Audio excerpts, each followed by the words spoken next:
Hello, welcome to another episode of Reis das Artes Unimaginable Conversations.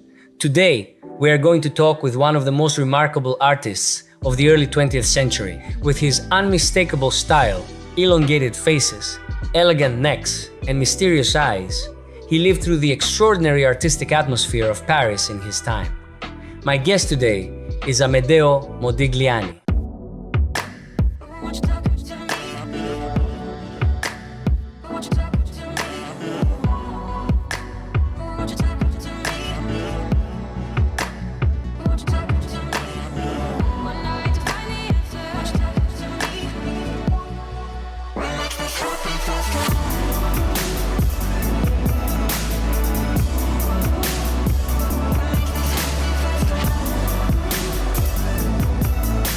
Almir, thank you very much for inviting me. It's a pleasure to be here on Reis das Artes and to have the opportunity to talk with you about my life and my work. The pleasure is mine, Modigliani. I'm very happy to have you here. Tell me, where and when were you born? I was born in Livorno, Italy, on July 12, 1884. I came from a Jewish family, but we were not wealthy. In fact, by the time I was born, my family was already facing serious financial difficulties. You had serious health problems from a very young age. What happened to you? Yes, my health was always fragile. As a teenager, I suffered from pleurisy and later typhoid fever.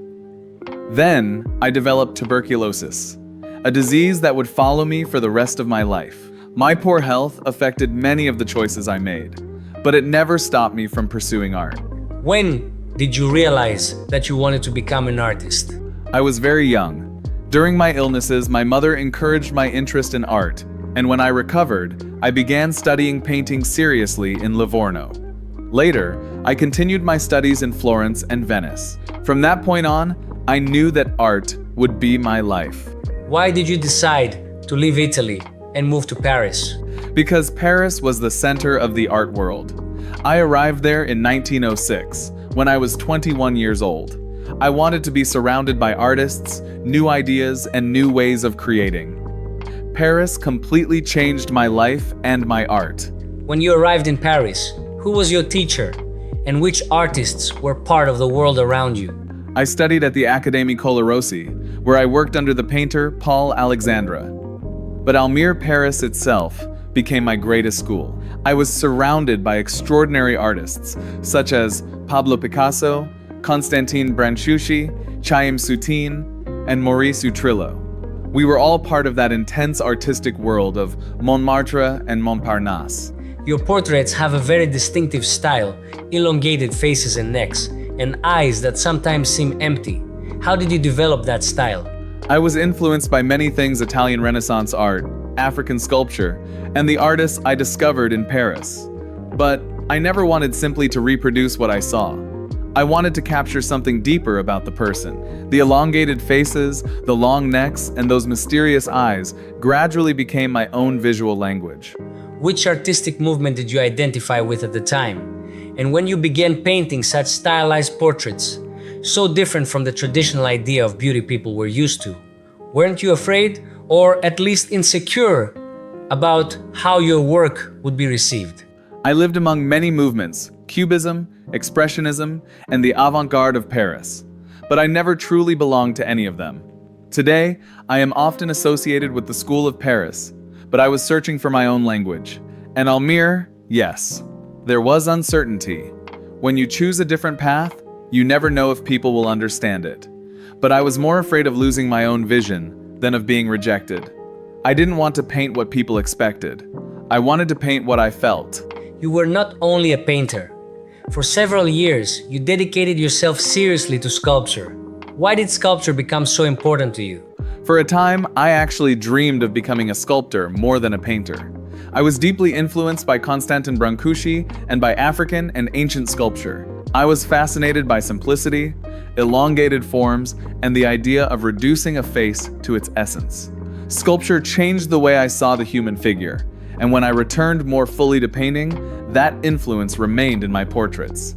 So, were your sculptures actually what inspired you to create those elongated faces and figures in your paintings?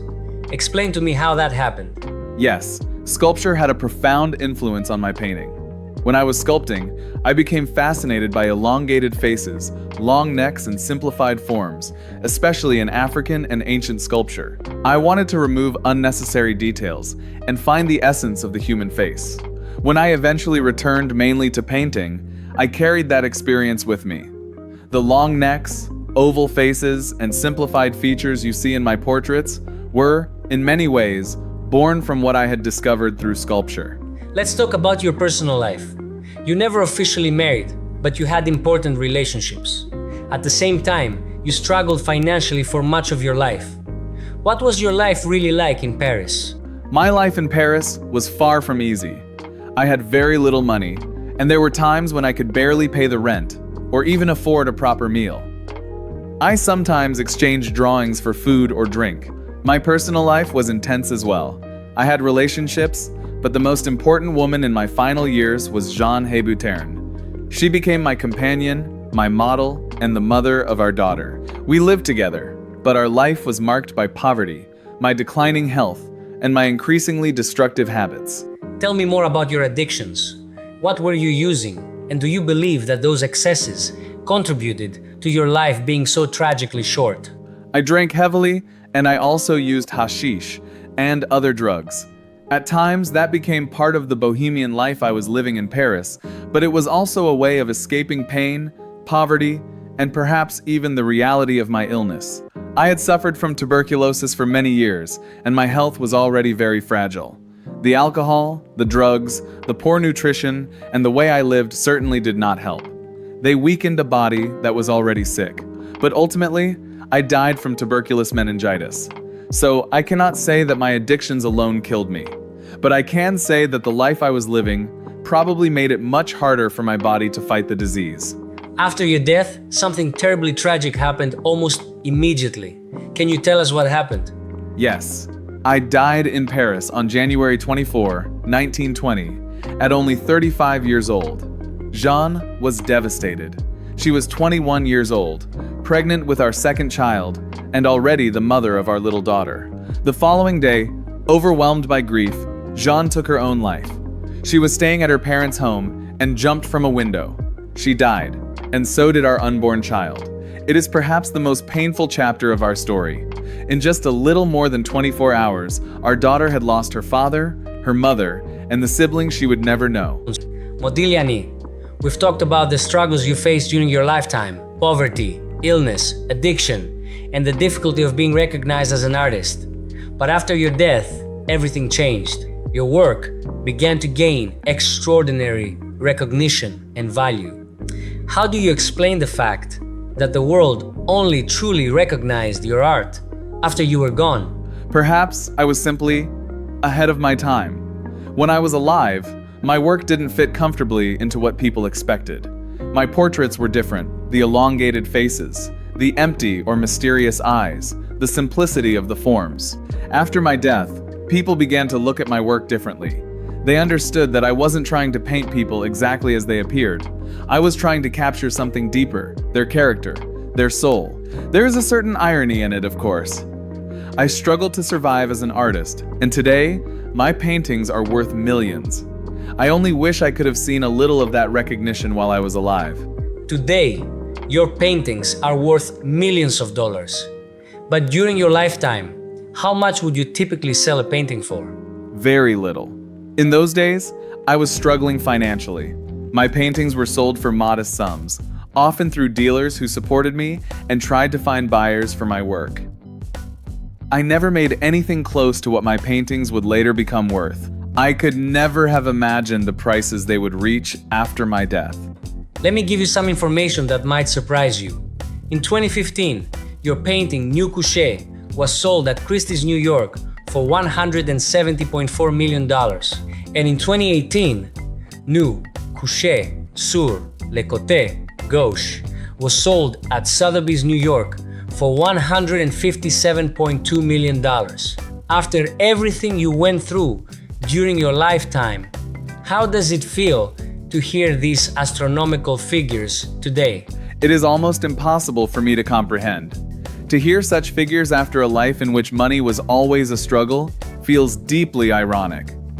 Of course, I would be proud to know that my work has endured and is valued so highly, but perhaps there is also a certain sadness in it.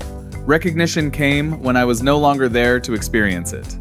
Still, knowing that my paintings continue to move people more than a century later, that, to me, is worth far more than any price at auction. I find it deeply regrettable that an artist of your talent had to endure so many difficulties and hardships during his lifetime. But your work survived, and more than a century later, the world still remembers your name and is moved by your art. Before we say goodbye, I'd like to ask you one last thing.